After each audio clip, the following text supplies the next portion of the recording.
Back in August last year, there was record rainfall in some areas of Seoul, and because of the amount of rain, the lack of proper sewage systems, a lot of Banjiha suffered damages, unfortunately, as well. Some people drowned inside the Banjiha.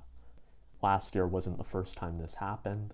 There's been flooding in Seoul over the course of decades. Unfortunately, some areas have not received the support they need to prevent against the damage caused by such disasters. And in areas like Gwanakgu, we kind of see, 20 years after one event, something very similar occurs. And, you ask yourself, why is this happening? Why isn't that action being taken? It was unfortunate because it was almost the exact same case 20 years ago. The city pledged that they would put a 20-year sunset on Banjiha and phase them out, but within a few years they kind of made a U-turn and allowed them again, and more Banjiha were approved or went onto the market. And I think one of the issues is that for people living in them, it's the best they can afford. There aren't necessarily other options for them to easily move to without significant financial support.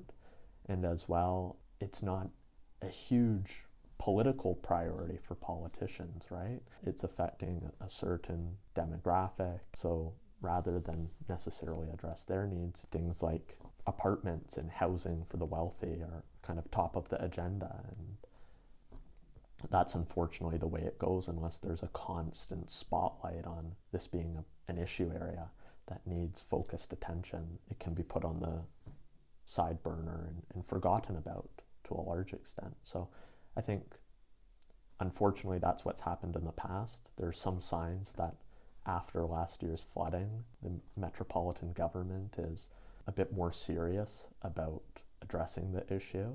And hopefully some of the plans they've recently announced will come to fruition within the next couple years and down the line. It will take time, and that's just the reality of how these things work. The city announced within maybe the past week that it plans to eliminate Banjiha and also address sewage systems and municipal planning in flood-prone areas amidst rising concerns about climate change. And the city has said that it will ban the construction of any new Banjiha unless it is in a non-flood prone area, and they would only approve them in those areas on an exceptional basis. And the city has said that it plans to purchase existing Banjiha and turn those into community facilities, and it's offering some financial incentives to the owners of the buildings in which they're located to renovate them or convert them into other uses for storage purposes, or allow them to be used for broader community non-residential use. But still, the issue is going to be, for some people, the Banjiha is the best they can afford, and the city is offering a subsidy of about 200,000 won, like 150 American per month, for up to 2 years. And I think just with inflation and the way the market the real estate market is, I don't necessarily think that's enough for people who are scraping by on very little income, which means some of them are going to be more interested in staying where they are, despite knowing the risks involved.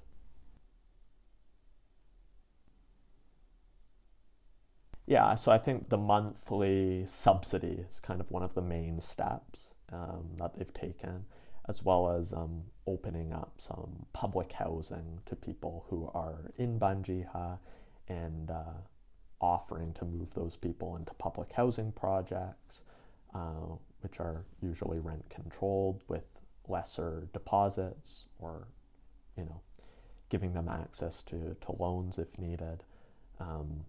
So apart from that, that's the main thing we've seen at this point. And unfortunately, haven't seen statistics of how many have moved out of Banjiha since the flooding. And I'm sure probably within the next few months and down the road, hopefully the city will release some of that information. Yeah, I think on the owner's part, there's things that they can be doing, like installing fire alarms, installing sump pumps, adding carbon monoxide monitors. Those are all little things that can be done in the interim to make these accommodations safer. And I think as landlords, it should be their responsibility to do so, or at least cooperate with the tenant if the tenant decides that these are features that they wish to install themselves.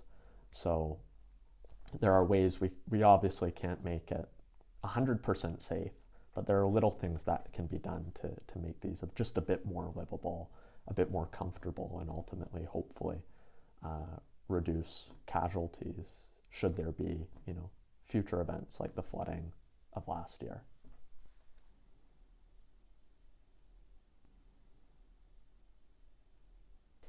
I think it's my hope that the Yoon Suk-yeol government and the Seoul City government will really collaborate with each other to produce a clear vision for how they can house young people as well as, the poor, rather than just focus on policies that help rich prospective home buyers, and they really think of practical ways that they can help people put a roof over their head. And I think if they do this and they come up with, some reasonable solutions, then it will help things like the low birth rate, late marriages. Once some people have stability in their lives, they're more likely to settle down and think about raising a family. So, there's a lot of issues right now in Korea about the demographic and population decline. So I think you could say there's so many contributing factors to that, but I think housing is definitely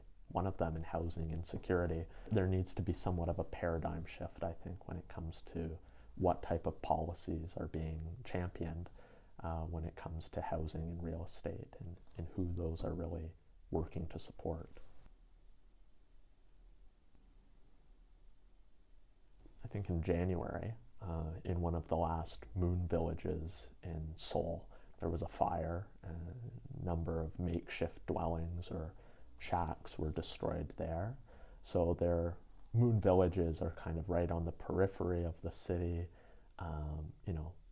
They use things like tarps and cardboard and wood.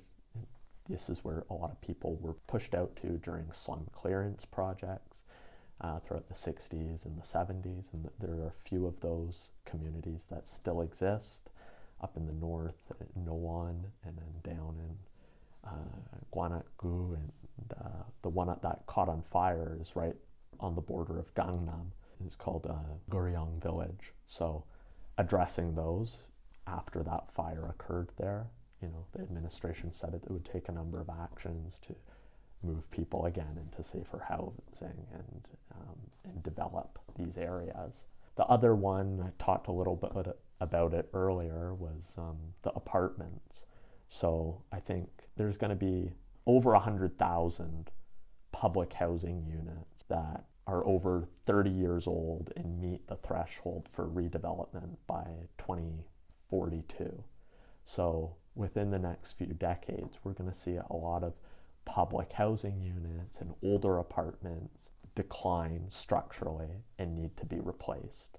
So if we recognize there's already a great need for affordable public housing in the decades to come, there's going to be an even more acute need for that if there is not action taken to reconstruct or construct new communities and alternative housing units.